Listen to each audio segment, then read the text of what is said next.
S'il y a bien un pays qui vit la Coupe du Monde à fond, si est-il le Brésil.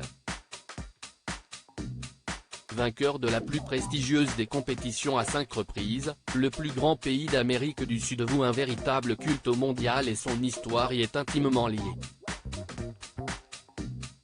Sous le règne du roi Pelé, les Oriverdes ont remporté 3 trophées, installant le footballeur dans la légende à tout jamais.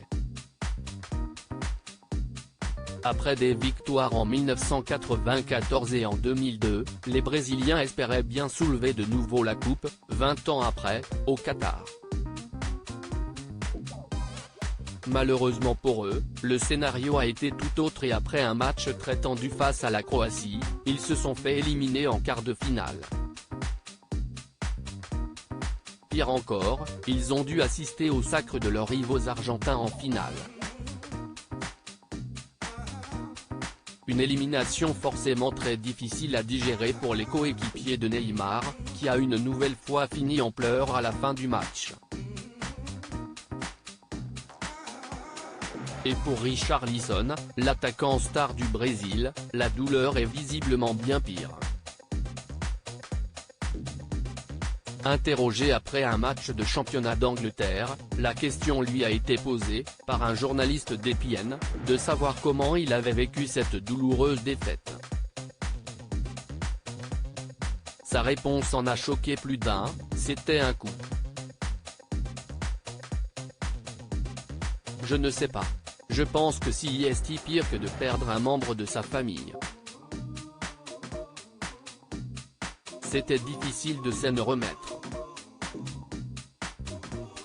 Des mots très forts de la part du joueur de 25 ans, qui estime donc qu'il est plus difficile de se remettre d'une défaite en Coupe du Monde pour un joueur, que de la perte d'un proche. Aujourd'hui encore, lorsque je regarde des vidéos sur les réseaux sociaux, cela me rend triste malgré le temps, qui a certainement dû guérir les plaies du footballeur, il avoue avoir beaucoup de mal à s'en remettre.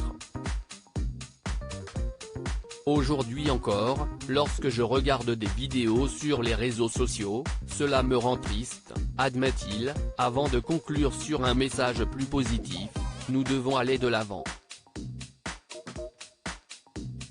Je suis encore jeune, je pense que j'ai encore 1 ou 2 coupes du monde devant moi. Je vais continuer à travailler dur pour que les choses se remettent en place, pour commencer à marquer des buts, ce que je sais faire sur le terrain.